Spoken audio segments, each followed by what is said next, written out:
Good afternoon, and welcome to Uniting the Silos that disrupt operational effectiveness within your health system. A Health System CIO Media Inc. production sponsored by Medigate. Just a little housekeeping before we get started. My name is Anthony Guerra. I'm the editor-in-chief of Health System CIO, and I will be your moderator today. We're looking forward to your participation. You can send in your questions or comments at any time in the Q&A box, and we'll take those later in the program. We're also going to have a one-question poll, and we'd love to get you involved and participating in that. Nice way to view the screen in the top center, get it into side-by-side mode, adjust the divider to get the video boxes and the slides the size you want them, and it should say Speaker's View.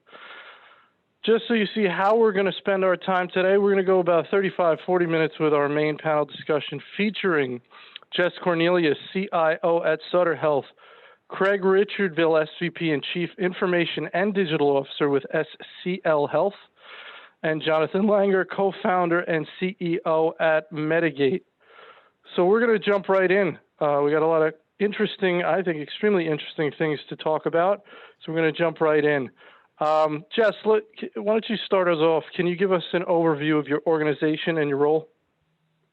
Absolutely. Thank you, Anthony. I'm Jess Cornelius. I am the CIO here at Sutter Health. We are a $10 billion healthcare organization with 24 acute care facilities. We have continuously been consolidating those into one Sutter Health over the last 10 years.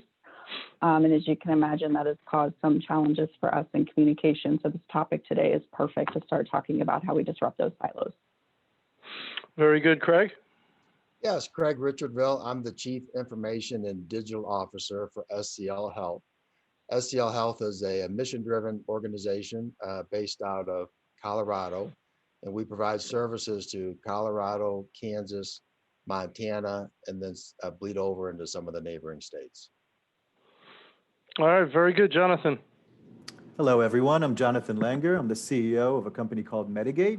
We're a healthcare company focused on security and also optimization of clinical inventories. I've had the opportunity to work with a lot of IT, IS, and clinical engineering departments in various HDOs. So breaking the silos is something that is near and dear to me. So thank you for having me today. All right, very good. Big question, but this is going to take us into the issue. Why do misalignments and gaps develop among people, processes, and technologies for the following constituencies? Data-centric workers, such as IT and information security, asset-focused workers like clinical engineers and biomed, and operational-focused personas like the C-suite. So before you answer the question, I want to get your opinion on those buckets. Do those look like does that division make sense into those three areas? Is there another way you see the world? And then your thoughts on misalignments and gaps. Craig, you want to start us off? Yeah, sure. I think those are fair ways to kind of categorize the work. And if you look at organizations, I do think that as we've all kind of grown and continue to develop and mature, you start seeing a lot of the mergers and acquisitions and different things come into place, different cultures colliding. So as the healthcare system matures, hopefully you start getting the alignment where really it starts from the top and bleeds its way down. So going back even several years ago, you would have, what is your digital strategy? What is your IT strategy? What is happening in different parts of the organization? And really we have one strategy, and that's the one that comes from the healthcare system. And so I think it's really just kind of consuming or digesting some of the new entrants into the healthcare system and making sure that those are all aligned with what's happening from the top. Yeah, that concept of digesting entrance is an interesting one. And also, if you take on too much at one time, makes it difficult to digest, right? That takes extra time. John, your thoughts? So yeah, I definitely agree with the way that you divided up the different groups. And Craig said it right now, looking at historical reasons for why the silo exists. That's what I'm seeing as well.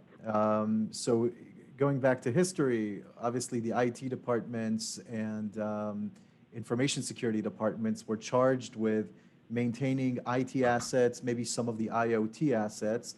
But as medical devices began to be more and more connected, and of course we're seeing an abundance of that today, even before the advent of telehealth and these new technologies, even the legacy devices are becoming more and more connected today.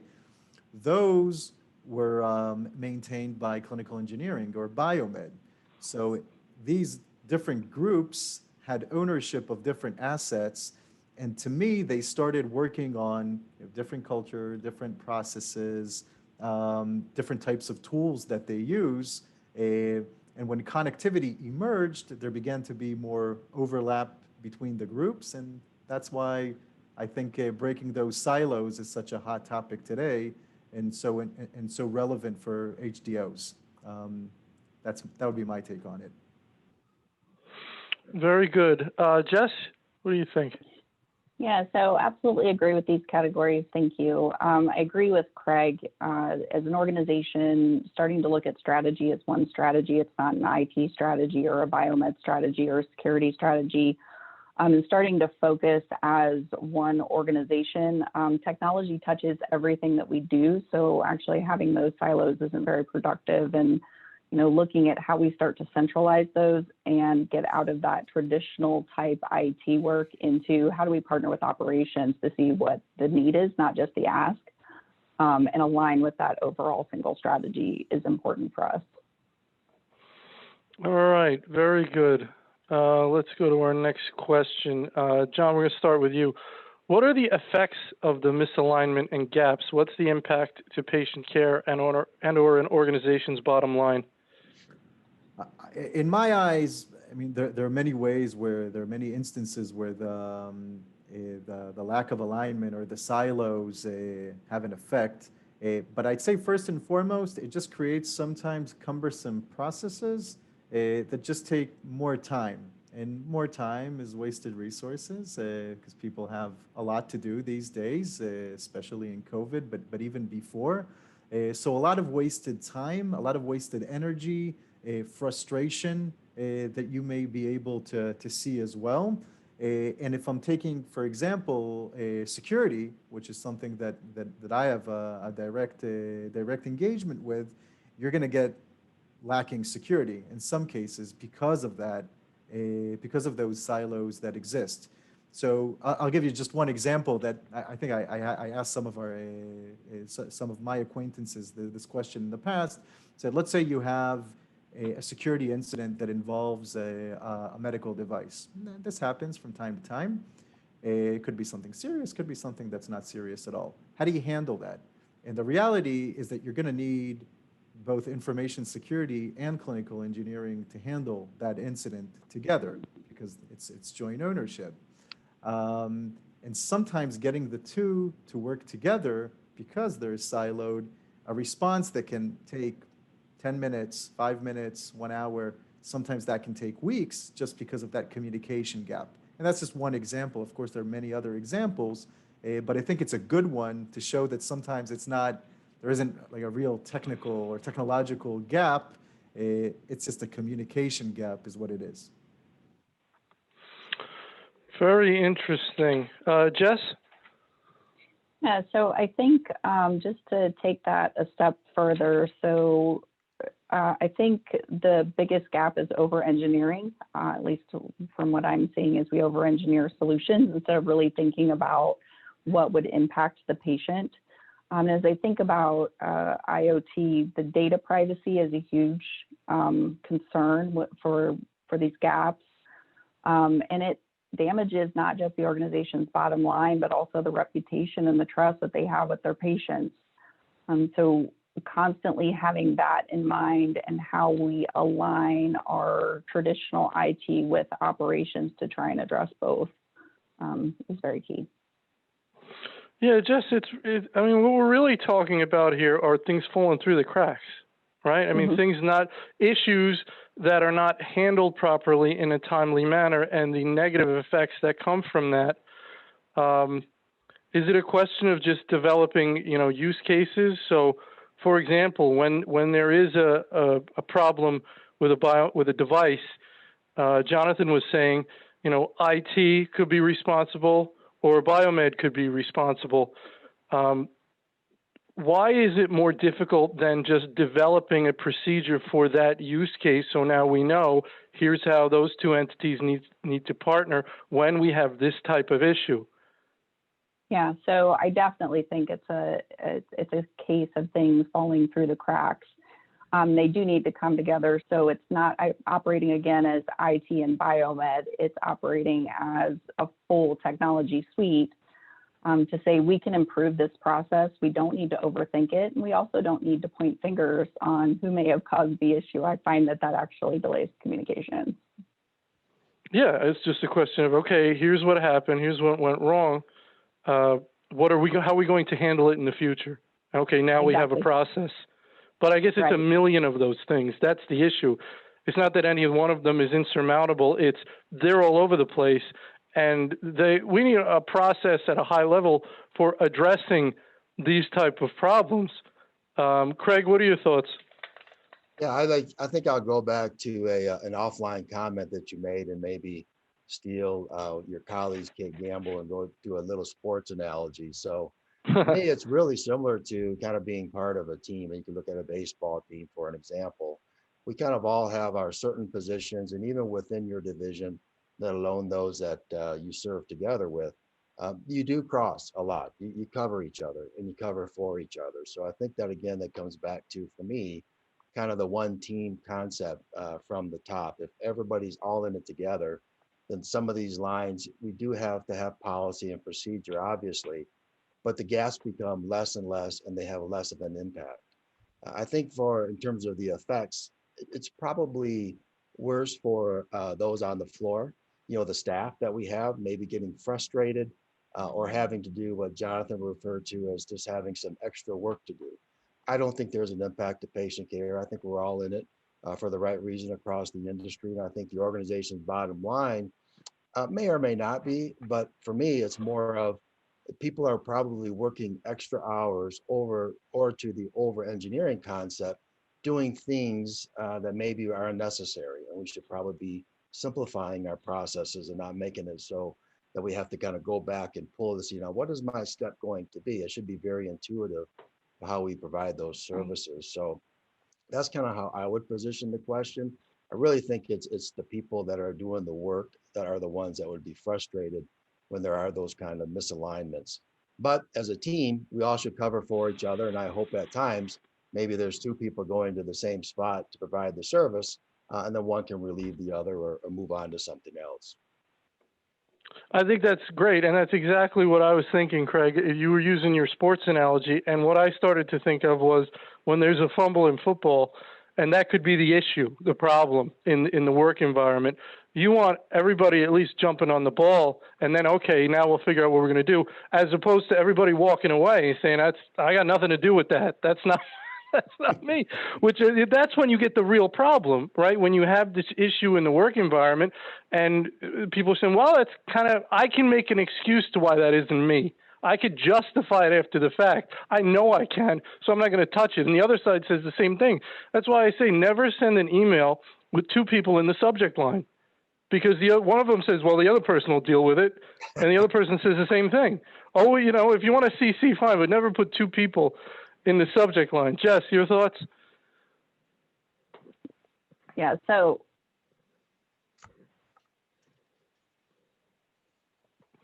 I think you went on mute, Jess. Okay, yep. Sorry about that. It's okay. So Craig, I completely agree with you. You have to pick it up. The other issue that I often see, so I'll use a sports analogy. So I have a lot of nieces and nephews in the double digits now, and they're all 9 and under. And before COVID, they would go and play soccer, and we would watch them follow the soccer ball immediately. And that was the emergency of the moment. And you would go and do that for communications, and everybody did that, and nobody stayed in their position. And I often see that happens in an organization too, is that everybody follows that soccer ball instead of saying, okay, what are the other things that we need to solve for around that? So it can go both ways. But Anthony, I like your analogy of don't put two people in the two line on an email. Well, and I liked your point. You made a great point just there, which is there's a balance between everybody running to the ball, but that has its negative consequences because some of those people should not have been running to the ball. Like you said, they have other things to do. How do you handle this from a CIO point of view? I mean, you're up there, you're not going to deal with every little problem, right? So what's the CIO level way to address this issue, Jess? Yeah, so clear communication. We've actually tried to put some different governance models in place that are simpler. So we have all the right people at the table making decisions. And then with the C-suite, one of the things that we are looking at doing a little bit differently this year is stating a problem and solving for that problem instead of trying to look at little pieces of the problem. So you may need to solve for patient throughput in a facility. Let's look at that instead of looking at little pieces of technology or little groups that could come together to solve for smaller pieces of that. That's actually been very effective and has helped us really partner with operations because one, they feel like they can actually drive what that change is. And we see IT as enabling that. That's actually really helped us with a major silo that we've had in the past. So sort of like zoom back out from what's the problem? Somebody's talking about, I need this piece of technology. Well, okay, let's back it up. Let's take a bigger picture look at the problem, and maybe there's other ways to solve it, right? Right. Jonathan? Oh, I think we lost Jonathan. Craig, anything else you want to add there? Yeah, I think, the way that I look at kind of my seat, as the CIO and always have my career is, you do have to take a step back. If people realize you're the CIO, in some cases that's a failure. Because first you're a leader and you have the ability to look across all the different divisions. And in many cases, you're having applications of technology that does affect everybody. So I do agree with the idea, let's take a step back, look at the whole picture. And as a leader and or any of my peers can do the same thing or join in and be part of that. As leaders, here's how we want to try to solve this issue or this problem or fill this gap, and everybody kind of come in together with it. So I really am a big fan of making sure that we're first leaders before we put the CIO hat on. Yeah, and let's talk a little bit about culture. Can culture, to what degree, to whatever degree you can affect culture, you want a culture where people are willing to take ownership from a problem and not run away from it, right? So, and I know we talked about the balance, Jess, of not everybody running to the problem. We don't want anybody running away from it. So what's the messaging you can put out in terms of the behavior you expect? So you don't have to address every little problem. It's here's how we expect you to behave in general when something comes up. Yeah, so so all of this is culture change.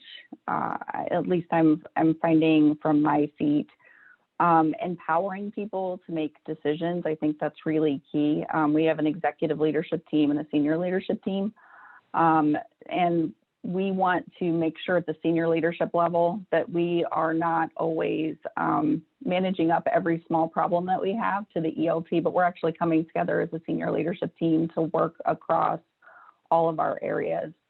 And it's a huge change that's going to take a long time, but if we've learned anything from COVID, we can be very nimble in making those changes. And I think in some ways that's even helped us try to change the culture and how we address the larger and how we work together as a team and how quickly we can do that too.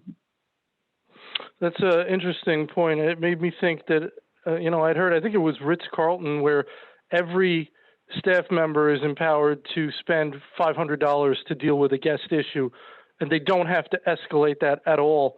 And it's just that idea of empowering people. It also saves you a lot of headaches, right? You don't want to deal with every problem. You shouldn't have to deal with every problem. Craig, how do you deal with that in terms of empowering people? I mean, it's almost a self-preservation. It's the right way to manage. We don't want to micromanage. We want people to feel empowered and able to do things. It lets you be able to do the things you should do at your level. So what's your philosophy on empowering, delegating, that kind of thing? Well, first, I appreciate the tip. Next time I'm at the Ritz, I will take advantage of that and talk to several different people. But no, I totally agree, with the openness and the transparency and the empowerment, pushing those things down in many, in some organizations, certainly traditional, you kind of had to go up a ladder, go over, go back down a ladder. And I really push those things down. I think it's important to make sure that people understand that their opinions and thoughts are valued and they're in a safe place. They can go straight across the aisle, talk to anybody else within the organization, take a leadership role, take a team membership role, whatever those different pieces are, and add that to it. And so I do think that the culture drives of how we want to not only resolve these issues, but also transform ourselves in the future. Because the ideas aren't going to come, from a single person or persons. It's got to start from those that are actually on the ground doing the work, and they have the best ideas that they can share coming across. And for me, that kind of helps us to be moving from a continuous improvement environment to a very transformative environment where you're really kind of turning things maybe upside down and really creating a whole different level, not just getting better than you were last year, but marginally taking a couple of steps forward. And I really think that's exciting. And these are opportunities for us to do that. All right, next question. Craig, let's stick with you here. How would you rate your organization in terms of presenting these gaps from taking place and closing them when they do?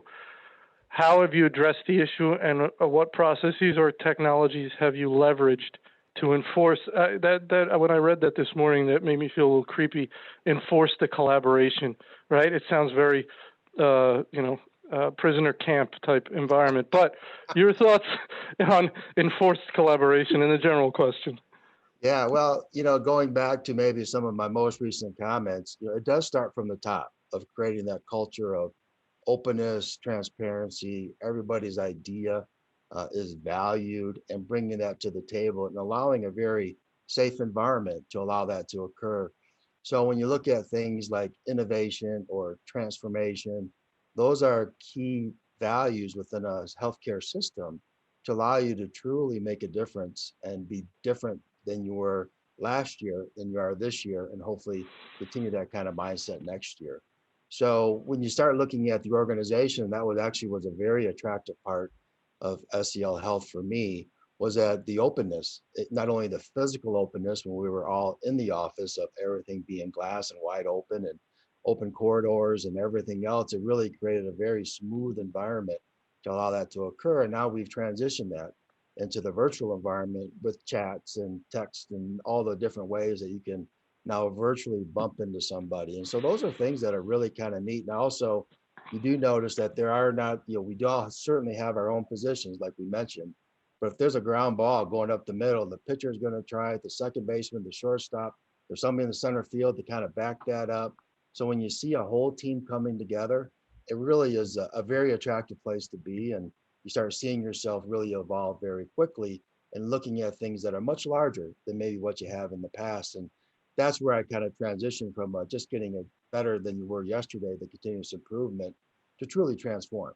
Because now you have the capacity to think much larger than what you could before if you're looking at every different penny and nickel.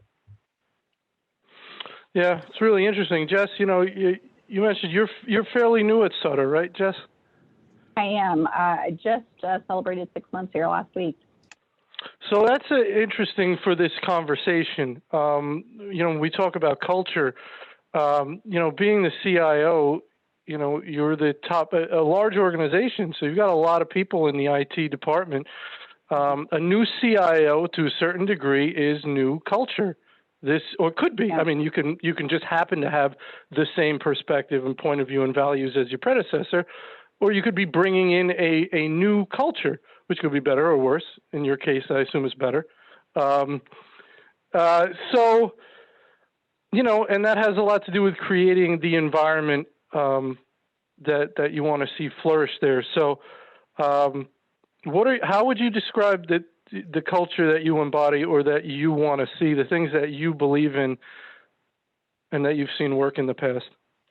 Yeah, so it was really important. And coming into a role in a pandemic is just a completely different experience. And it's been completely virtual, and there can be a lot of fear in an organization, as well as in an IT area when someone new comes in. What are they going to do?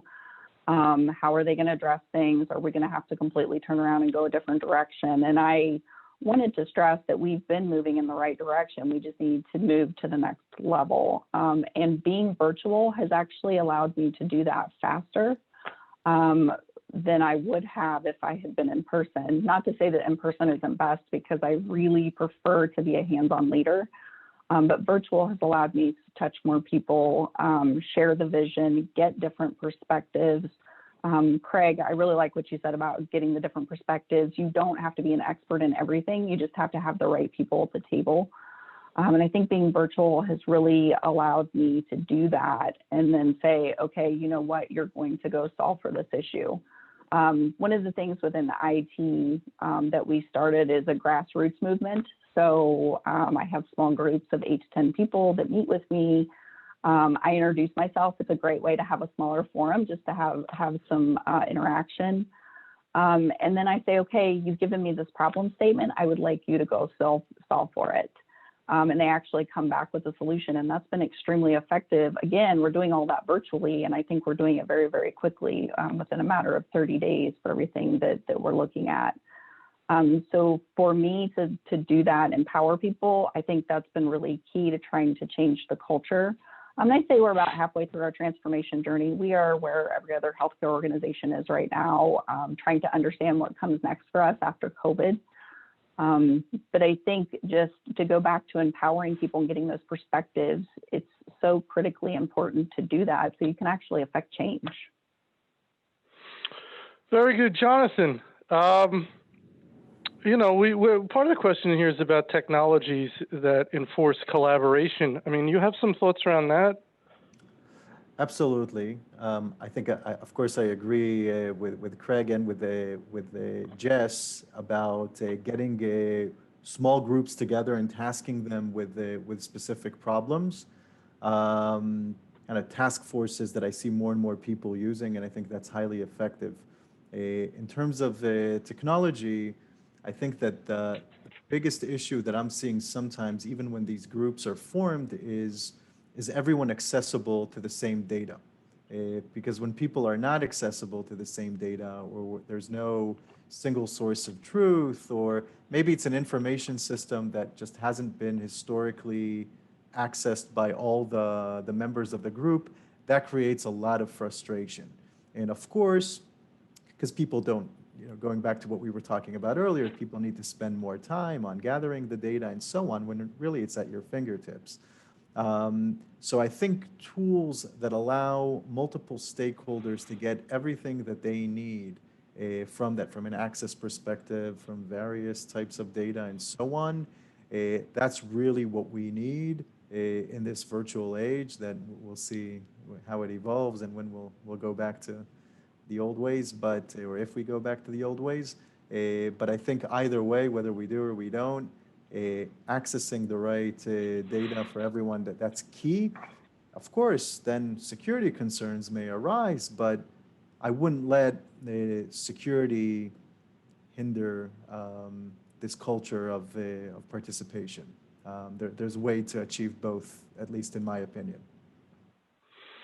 So this is really interesting. So, I mean, what we were talking about, Craig and Jess, we were talking about sort of, and I was getting at was, how do you get people to want to collaborate? How do you create that environment, that culture? Jonathan's touching on the tools. So they may want to, but if they don't have the tools to collaborate, they can't. You need both, right? You need to create the culture and the environment where that's the goal, and then the tools where it's easy to do that. So that's interesting. And then we talked about empowering people, small groups, and that kind of thing. I'd written before the event just a note for myself around this question. Craig, you tell me, is one of the more frustrating things that you see is when somebody presents you with a problem that they're having, but it doesn't seem to you like they've tried to reach out to the other party involved to work it out. They come to you instead. So will you have you made the call? Have you had the meeting? Do you see that? Does that happen? Sure, I think that happens, in many organizations across all industries. And I think that's where us as a leader, you kind of, for me, put on that, and I'm also a professional parent. And, and as part of that to grow, so I don't get like frustrated when that happens. It's just like, well, let's think about it and look at it a different way. What if you were in that other person's shoes or did you try to reach across and talk to that person? I think it's more of a coaching and by example yourself too. So I freely can go talk to anybody within this organization or across the industry. I have no problem reaching out to Jess or Jonathan or anybody else and just kind of getting that perspective, because I think it's important that you also become an example for people to follow. That you aren't kind of putting constraints around the way that you are able to gather information in order to make the best decision, but you actually do kind of encourage and take advantage of those others people either within your network within the company or outside of the company, so you can bring a more different perspectives to it. I like to say, all the different lenses that we can all have certainly will help me have the best information to make a better decision than if I didn't have all of that. And I think, when people come to you with those things, you have to really tell them it's okay. It's all right to go ahead and reach over, talk to, include, be part of, and even that can go up and down the organization. It doesn't have to be always lateral. If you want to talk to my boss, please feel free. Go talk to him. I think he or she may have a good perspective on it that I may not be able to share. So I have to also say, hey, I don't have to be involved with everything as well. I can allow you to go above, laterally, or down and be able to gather all that information. And when somebody doesn't do that, I think it's our job, just as a leader, to be able to encourage them and teach them how to have that, because then they will continue to develop and grow as well. And doesn't that just free you up so much to be able to do the work you're supposed to be doing? When you say, I don't need to be in on that meeting, go ahead, go talk to them, right? If you feel like you need to be everywhere, either to know what's going on or to protect your position, it's exhausting. It's funny, Anthony, because that goes back to one of your comments about the two. I tell people, if I'm not in the two, I may never read what you send me. So if you want me to read it, don't just CC me. Right. Be in the two. And if not, there's a good chance I may not even have the time to do it. Right. Jess, you mentioned, you touched on, I think, a best practice, which is bring me a solution. If you don't just bring me a problem, right? Because you're closer to it than I am, So what do you think? What do you want to do? Is that something you try and ingrain in people coming to you with issues? Oh, yes, absolutely. And I never, as a leader, want to say just go figure it out on your own. So there's a certain amount of coaching and mentoring that It's a balance. You want people to come to you with things, and it is a balance. But that coaching and mentoring to say, that's a great idea. Have you talked to this person? They could absolutely help you with this. If you'd like to circle back and just let me know how it turns out, please let me know. But it does free you up. And I think to Craig's point, and to your point as well, Anthony, it's exhausting to have to be everywhere all the time. And I have smart, wonderful, engaged people within IT and across the organization, so we can all contribute to that. Yeah. Circle back. Maybe not. Maybe they don't have to circle. Maybe say we'll circle back, and you say you don't have to. That's okay. Yeah, but I love to hear about the wins though too, and sometimes that's right. Only circle back if it's good news. How's that? Right. Yeah, I'm just kidding. Bad news too. I'm just kidding. All right, let's touch on another question. What could vendors do to help those teams collaborate? Jonathan mentioned a couple of tools, a couple of things like that. Is this an area you think that, what do you think about tools in this area? Do you feel like you have what you need, or are there things that you say, I wish I had something that did this or that? Craig? Yeah, first I'll say, it may be slight, but it really does make a difference. I don't deal a lot with vendors. I deal with partners, people who truly are in it for the same reason why I'm in it. I do have vendors. I have plenty of them. And I don't spend a lot of time with them because they're just kind of really very task oriented. But if they're a partner, we're kind of all in it together and kind of bring them in. So I do utilize partners in many of our situations. Sometimes people want to say, hey, let's not include that company in this discussion. I'm like, No, because they've probably seen it 100 times around the country in other healthcare systems or even outside of healthcare. So I really want them to be at the table. You know, if they're truly a partner, they'll look at it for our best interests. And certainly there can always be, you know, some different priorities with somebody coming in. They do have different things that they have to be incentivized with. However, if they really want to be a partner with me, and in many cases, you know, they can actually say, ah, did you talk to this other company or this other person? And kind of bring them in as well. So it kind of really becomes, you're kind of building that team or building that network to help you to have, again, more insights into making those kinds of decisions. So for me, it's really important that we really have partners. And we have a handful of them here that I rely on, not only from what they're bringing to me, but I'll talk to the CIOs of those other companies as well. Like, what are you doing within your company that I may be able to imitate over here? Jess, what are your thoughts on that, vendor partner situation? And we'll get to Jonathan in a minute. I'm sure every vendor in the universe wants to be a partner. Nobody wants to just be, well, maybe somebody does just want to be a vendor. They don't want you. Again, those are the people that don't want you to circle back, right? Those are the vendors. But what do you think about that, what Craig was saying? Yeah, so I completely agree with that. And I've, made those calls and started to set those expectations with our partners. But I'm very clear when I say this, I don't want somebody that I just write a check to every month and you keep the lights on. I'm really looking for someone to partner, offer solutions where they see appropriate. The other thing that we find is we often aren't using full pieces of solutions. And so, having a partner go in and say, hey, do you know you're only using 20% of this? If you used this functionality, it would help your clinicians this much more. So I'm really looking for that kind of partnership, but I definitely don't want a passive relationship where we're just paying them and they're not giving us anything that doesn't add any value.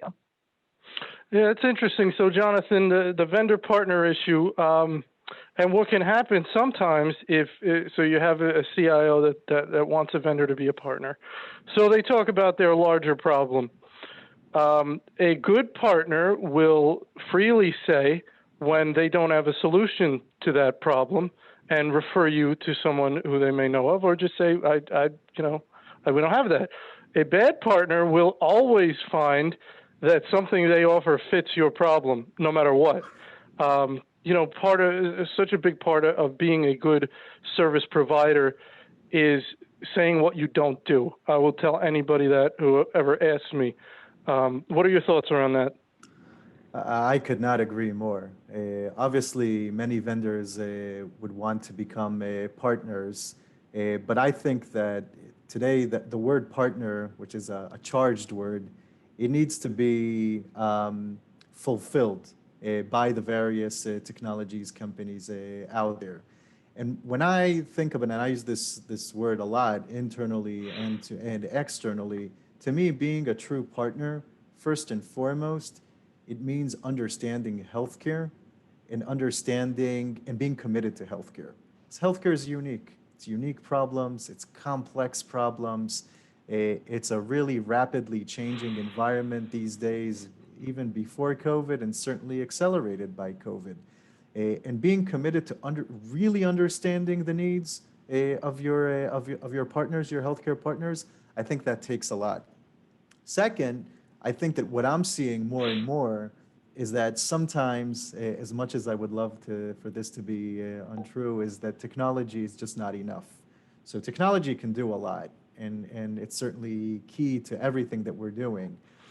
But sometimes it takes more. It takes people to listen, to understand, to change the technology, to adapt to the specific use case or to the specific need, and to really getting the objective accomplished.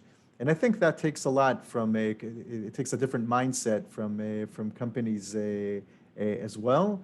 And lastly, and I think Craig touched upon this, and I think it's a really awesome point, is that sometimes being in that vendor position or partner position or technology company position allows you to see a lot of best practices that are being utilized in a lot of organizations. It's a really fun position to be in, quite honestly. You get to see a lot. I enjoy that the most in my role. And I just realized over the last couple of years that there's so much value in doing that, in bringing people together and saying, hey, this organization is really similar to your organization. How about you guys talk, or learn from this use case and learn from that use case? And you know what? In this new virtual world that we live in, just making the connections is so easy. It's an email or maybe a link to a Zoom and or even a recorded session, and information can be transferred so quickly. So being that matchmaker, so to speak, first, as I said, it's the funnest part of my job. And second, I think that it's a true requirement in terms of being a partner. It's added value that's beyond the technology is what I'm trying to touch upon. You know, Anthony, one of the things that came out of COVID, on the same question that I think is, I think we all have them, certainly Jess and I do, is, when all this started to roll out a year ago, I had companies that contacted me to say, how can I provide you relief? Whether it's financially, can I give you free software? Can I give you some hardware, delay payment, with all the different things. And then you had another group, and those are true partners. They were putting themselves in your seat, coming right in. How can I help? Then you had others where you asked and they said, yeah, here's what we can do. Here's how we can do it. Then you had others that didn't approach you, and when asked, kind of gave you the no. And that's where, to me, kind of separate. Those are really like vendors. They really don't understand this is a long-term relationship. It's not a transactional run, but you're viewing me as transactional.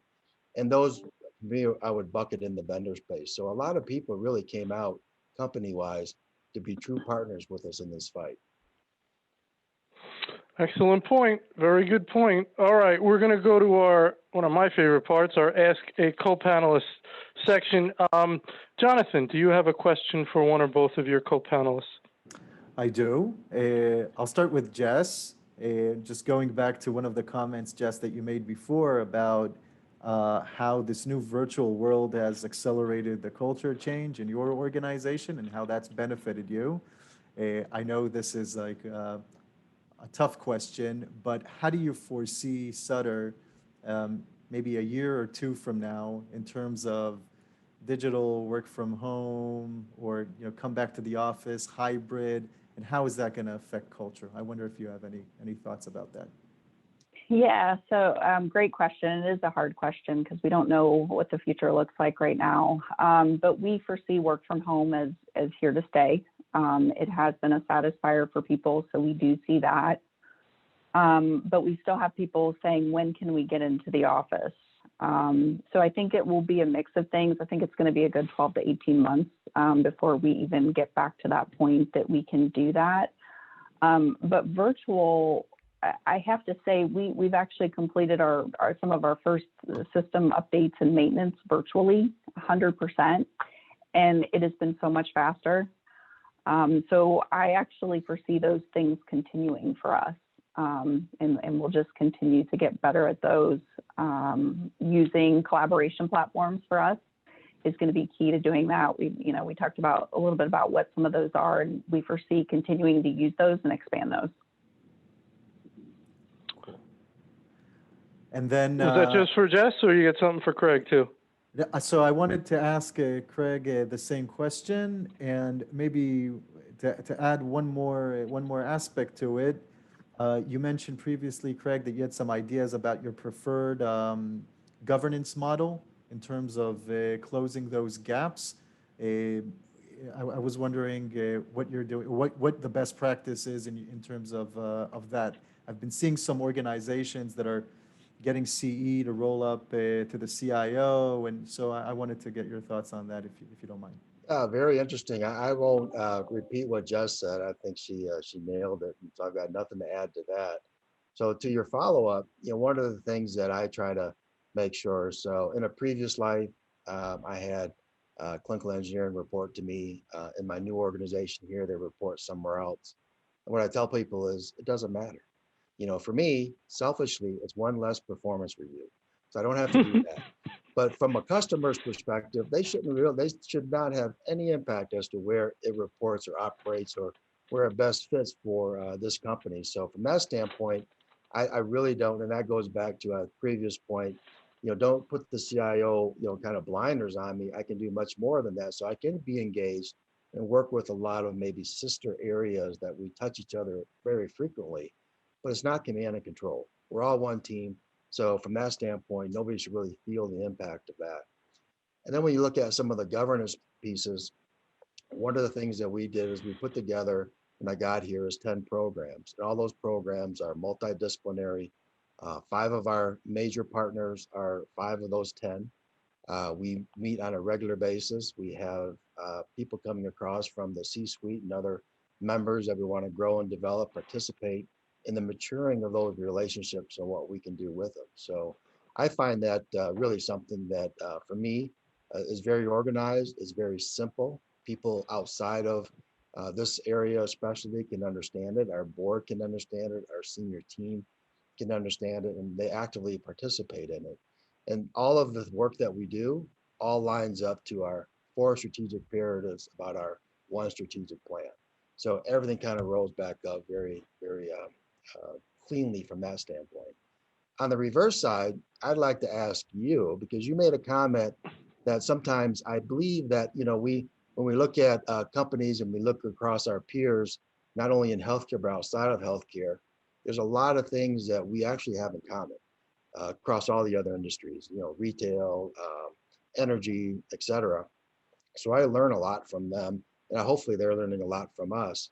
But for you with a company, like Medigate, you kind of are putting a little bit around yourself that it has to be something in the medical field. So I'm curious, do you have visions or thoughts to say, whatever applies in medicine, there are some unique pieces, but a lot of our work actually can go across to other industries as well. Well, that's a great question. Thank you for asking that. Um, I totally understand and recognize that other industries we can learn from, certainly in terms of governance models and how to manage people and how to manage processes.